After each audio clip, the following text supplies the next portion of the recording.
Her colleague tried to sabotage her coffee, but the principal drank it first. This might be the best story you'll hear today. Welcome back and enjoy the story. Helen's worn navy cardigan caught the fluorescent light as she pushed through the heavy doors of Lincoln Elementary in Chicago. The hallway stretched before her like a canyon of memories, each scuffed tile telling stories of 22 years spent in these walls. Her modest heels clicked against the linoleum, the only sound in the pre-dawn silence. She clutched her patched leather bag tighter, feeling the weight of lesson plans and hope pressed against her ribs. Outside, the city was just beginning to stir. But Helen had always been first to arrive, like the old oak tree visible through the teacher's lounge window, steady, rooted, often overlooked. The coffee maker gurgled to life in the empty lounge, steam rising like morning prayers. Helen had never been glamorous, never been the teacher who commanded attention at staff meetings or drew crowds at school functions. Her fingers, roughened by decades of grading papers and writing on chalkboards, trembled slightly as she poured her first cup. The announcement had come yesterday: curriculum coordinator position available. Not glamorous, but influential. A chance to finally shape the program she'd watched deteriorate under rushed reforms and flashy experiments that forgot the heart of education. Margaret, everyone called her Maggie, burst through the lounge doors like a whirlwind of possibility. Young, magnetic, perfectly dressed even at 7 in the morning. Her makeup never smudged her blonde hair, always perfectly styled, her tone perpetually cheerful, especially around Principal Carter. She made staff meetings feel like auditions, her comments floating like compliments but stinging like nettles. "You're so dependable, Helen," she'd said last week, flashing a plastic smile. "It's like you never change." Helen had smiled back, but the words had settled in her chest like stones. The next morning brought an unexpected gift. A steaming cup of coffee waited on Helen's desk lid, secure, a pink sticky note attached. "For you, M." Helen blinked, staring at the offering. Kindness from Maggie. She hesitated, her throat dry from the morning's lesson planning. Her hand reached toward the cup, then froze as footsteps echoed in the hallway. Principal Carter appeared. In her doorway, his tie slightly askew, looking as tired as she felt. "Is that for me?" he asked, nodding toward the coffee. Startled, Helen gave a small laugh. "It's from Maggie, but I suppose we can share the good fortune." "Then I'll steal it quickly," he smiled, lifting the cup to his lips and drinking deeply. The unraveling began like a slow-motion catastrophe. During the staff meeting, Carter stumbled over familiar words, repeated sentences, his usual confident demeanor cracking like old paint. His smile turned glassy, unfocused. When he reached for his pen, his hand missed entirely, knocking it to the floor with a sharp clatter. Murmurs rippled through the room like disturbed water. Maggie leaned toward Helen, her voice honey-sweet with concern. "Wow, looks like someone didn't get much sleep. Or maybe too much coffee." Helen's stomach twisted into knots as she watched their respected principal struggle to maintain composure. But the worst was yet to come. Carter collapsed in his office an hour later, and the world Helen knew began to fracture. The nurse arrived with flashing lights and urgent whispers. Carter was taken to urgent care, leaving behind a school in chaos, and Helen with a growing sense of dread. Dehydration, they said, maybe a sedative combined with caffeine. Helen watched, from the corner, her heart racing like a trapped bird. That evening, unable to rest, she retrieved the empty coffee cup from her classroom trash, her hands shaking as she examined the bitter-smelling residue clinging to the bottom. Something wasn't right. The smell was wrong, too sour, too chemical. Sleep eluded her as questions multiplied in her mind like shadows. Have you ever experienced or known someone who has experienced workplace sabotage? Share your thoughts in the comments below. Helen's confrontation with Maggie came the next morning in the teacher's lounge, her voice barely above a whisper. "Did you put something in that coffee?" Maggie didn't flinch, taking a slow sip from her thermos before responding with silk-wrapped steel. "You looked so tired lately, Helen. I thought you needed to relax." Her eyes were ice, calculating.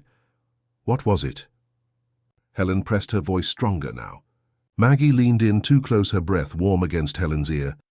"Nothing dangerous, just enough to make you a little off. Nothing career-ending. Unless, of course, you actually drank it." The words hit Helen like physical blows. "I never did anything to you," she whispered. "You existed." Maggie snapped her mask, finally slipping. "With your quiet little routines and your martyr act, everyone thinks you're a saint. You're not. You're just in the way." That evening, Helen made the hardest decision of her career. She reported everything: the cup, the residue, the conversation. Her hands shook as she filled out the forms, each word feeling like a betrayal of the peace she'd always tried to maintain.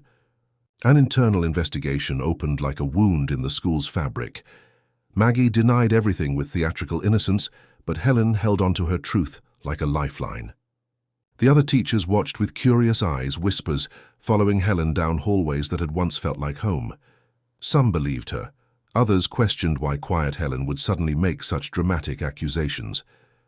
The camera footage appeared, like divine intervention. There was Maggie, clear as daylight, slipping something from her bag into the coffee cup, stirring it carefully before placing it on Helen's desk. Her face turned toward the security camera with an expression of smug satisfaction, as if she wanted to be caught, wanted to prove her power. The evidence was undeniable, damning. Maggie was dismissed quietly without apology or explanation, leaving behind only the echo of her ambition and the damage she'd caused to Helen's spirit. Helen stood before her bathroom mirror that night, studying her reflection with new eyes. A tired, middle-aged woman stared back, wrinkles where laughter once lived, shoulders bent from decades of carrying others' burdens. She looked ordinary, forgettable, the kind of person who could disappear without making waves.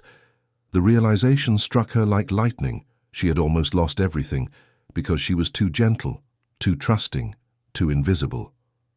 But something else stirred in her chest.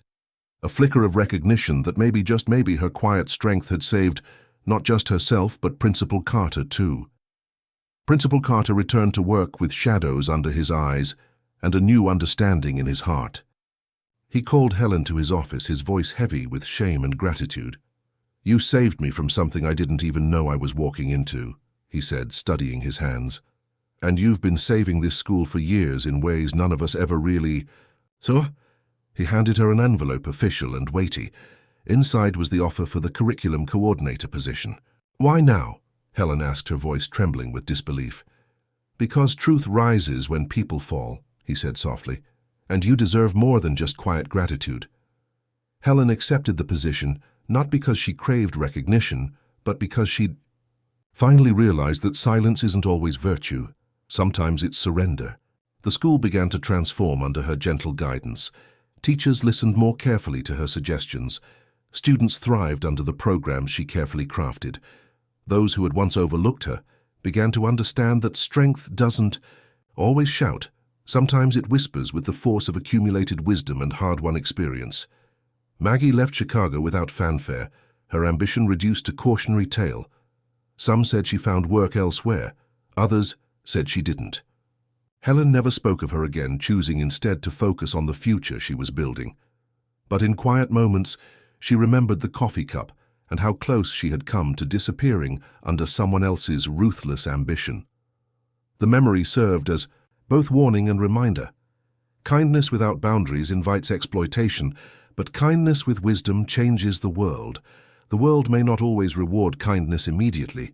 It may mock humility and punish the quiet ones who choose service over self-promotion. But when storms pass, it is the quiet trees that still stand, rooted in truth, strengthened by struggle, reaching toward light that finally recognizes their worth. Helen had learned that dignity, the kind built in silence and unseen sacrifice, speaks louder than any deception. She would tell her students in years to come, "Let them underestimate you, the world often does. But one day when it matters most, your truth will save someone, maybe even yourself." In the end, the quiet oak had not just survived, it had flourished, its branches now sheltering an entire forest of dreams. Congratulations, type 7 in the comments. So I know you stayed with me until the end. Leave a like and subscribe, but only if you truly enjoy what I do here. See you.